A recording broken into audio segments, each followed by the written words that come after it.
श्री स्वामी समर्थ. वाणी असे मधुर, बुद्धी असे सतेज, चित्त असे एकाग्र, सद्गुरु दर्शन. जय जय श्री स्वामी समर्थ. जय जय श्री स्वामी समर्थ. दत्त दिगंबर. तर आजच्या व्हिडिओमध्ये आपली जी काही माहिती असणार आहे ती खास अखंड नामजप यज्ञ सप्ताह निमित्त असणार आहे. कारण 20 एप्रिल 2025 पासून अखंड नामजप यज्ञ सप्ताह हा प्रत्येक गावागावात, प्रत्येक केंद्रामध्ये सुरू होणार आहे. जर त्या ठिकाणी जाऊन सप्ताहाला बसणं जर आपल्याला शक्य होत असेल तर अर्थात त्या ठिकाणी जाऊनच बसावं. पण इच्छा असूनही बऱ्याचदा आपल्याला जबाबदाऱ्या असतात, मुलं लहान असतात, बऱ्याच घरच्या काही गोष्टी असतात, ज्यामुळे आपण त्या ठिकाणी जाऊन अखंड नामजप यज्ञ सप्ताहामध्ये सहभागी होऊ शकत नाही. जर तुमची इच्छा असेल गुरुचरित्र पारायण करण्याची आणि तुम्हाला मंदिरात जाऊन करणं शक्य होणार नसेल तर तुम्ही घरी देखील करू शकता. आता गुरुचरित्र पारायण करायचं म्हटलं तर प्रत्येक स्वामी भक्ताची इच्छा असतेच. पण बऱ्याच जणांना असं वाटतं की फक्त सप्ताह काळातच गुरुचरित्र पारायण केलं जातं. पण असं काहीही नाही. जर तुम्हाला घरी करायचं असेल तर तुम्ही ते कधीही करू शकता. आता घरी त्यासाठी आपल्याला तिथी वगैरे बघण्याची गरज नाही किंवा मग वाराचीही गरज नाही. आता अर्थात गुरुचरित्रामध्ये सुरुवातीला जे नियम काही दिलेले आहेत तशा पद्धतीने तुम्ही गुरुचरित्र पारायण घरी करू शकता. पण हा जो सप्ताह काळ असतो तो थोडासा विशेष मानला जातो. सगळीकडे सामूहिकरित्या सेवा सुरू असते आणि जेव्हा आपण सामूहिक सेवेमध्ये सहभागी होतो तेव्हा आपल्याला अनेक सांसारिक अडचणी, आर्थिक अडचणी सुटण्यासाठी मदत मिळत असते. सामूहिकरित्या प्रार्थनेचे फळ हे जास्त पटीने मिळत असते किंवा त्याचा प्रभाव हा खूप जास्त असतो. त्यामुळे शक्य असेल तर या सप्ताह काळामध्ये तुम्ही गुरुचरित्र पारायण आवर्जून करा, ज्यामुळे तुमच्या ज्या काही इच्छा असतील त्या पूर्ण होतील.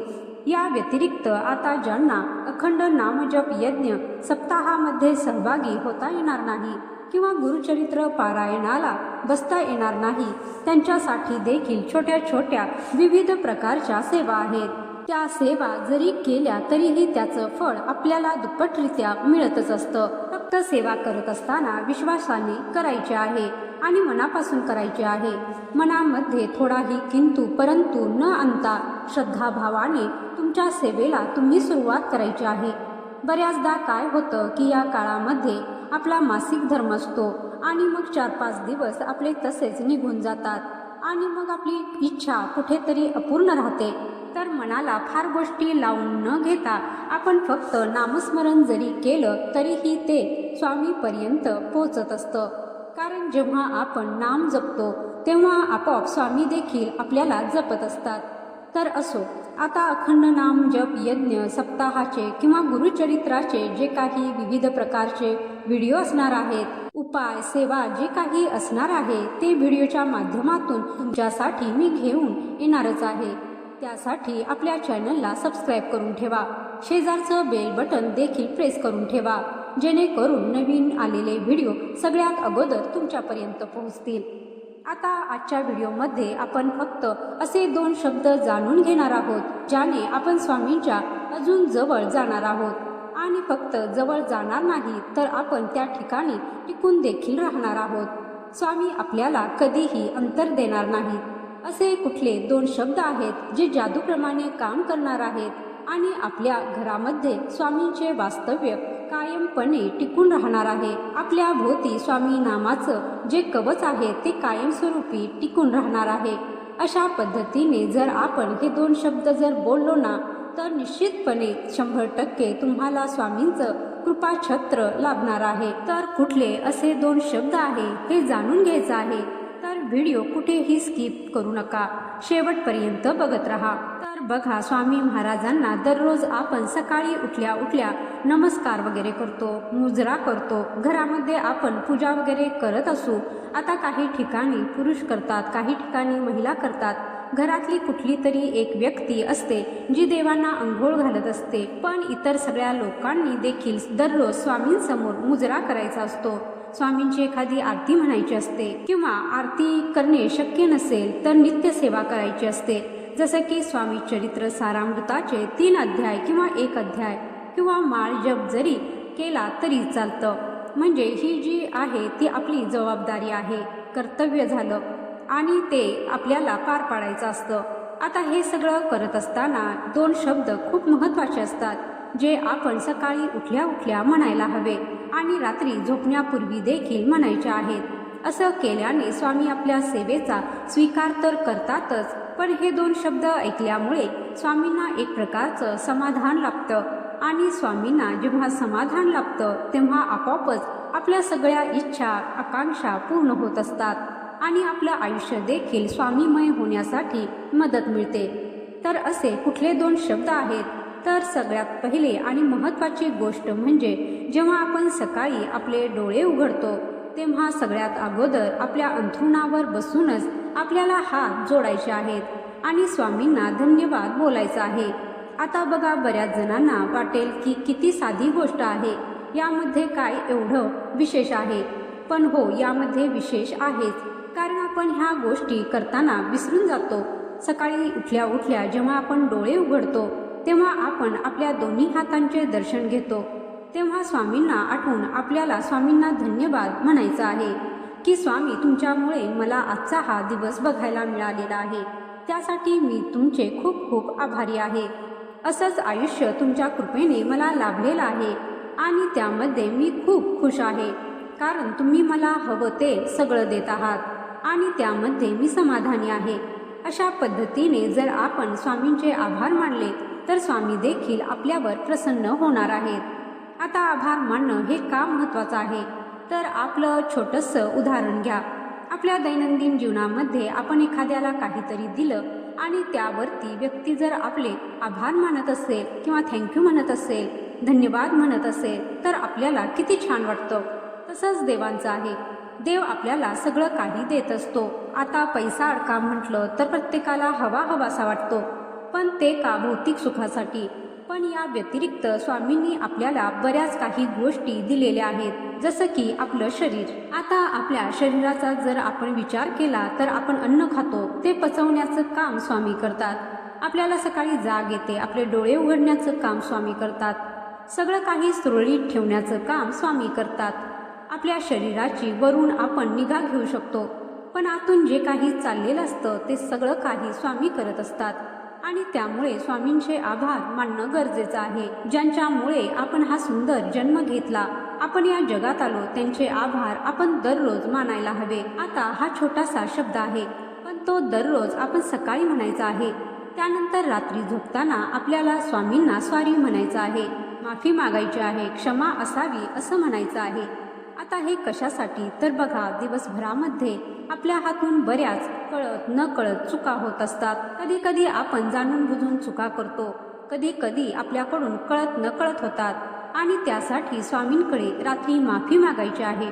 पण याचा अर्थ असा नाही की दिवसभर आपण खूप जाणून बुजून चुका करायच्या आणि मग स्वामींकडे माफी मागायची, कारण माफी त्या गोष्टींनाच मिळते ज्या आपण जाणून बुजून करत नाही.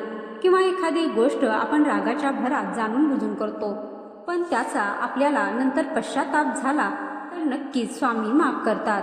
त्यामुळे दिवसभरामध्ये आपल्याकडून ज्या काही छोट्या मोठ्या गोष्टी होत असतात किंवा आपण ऑफिसमध्ये असतो, कामावर असतो, चुकून कोणाला तरी काहीतरी बोलतो किंवा रागाच्या भरात आपण जो काही राग आहे त्या व्यक्तीवर निघतो, आपल्यामुळे कोणास तरी मन दुखावलं जातं. दिवसभरामध्ये आपल्या पायाखालून किडे मुंगी मरत असतात आणि त्यामुळे स्वामींकडे आपल्याला क्षमा मागायची आहे. आता आपण मनुष्य जन्म घेतलेला आहे, तर आपण आपल्या हातून एकही चूक होणार नाही असं कधीच होणार नाही. थोड्याफार चुका आपल्या प्रत्येकाकडून होत असतात, पण त्याचा जर पश्चाताप आपल्याला होत असेल किंवा स्वामींना आपण दररोज क्षमा मागत असू तर नक्कीच स्वामी आपल्याला माफ करणार आहेत आणि दुसऱ्या दिवशी आपल्याकडून ह्या चुका होणार नाही याची बुद्धी देखील स्वामी महाराज आपल्याला देणार आहेत. त्यामुळे रात्री झोपताना स्वामींना सॉरी म्हणायचं आहे, क्षमा मागायची आहे. अशा पद्धतीने आभार मानणं आणि क्षमा मागणं ह्या 2 गोष्टी जरी आपण दररोज सकाळ संध्याकाळ न चुकता केल्या तर निश्चितपणे स्वामींची कृपा आपल्यावर होणार आहे आणि आपण अजून स्वामींच्या जवळ जाणार आहोत. कारण एखाद्या व्यक्तीने समजा आपल्याला काही त्रास दिला किंवा आपल्या भावना दुखावल्या तर आपल्याला प्रचंड राग आलेला असतो.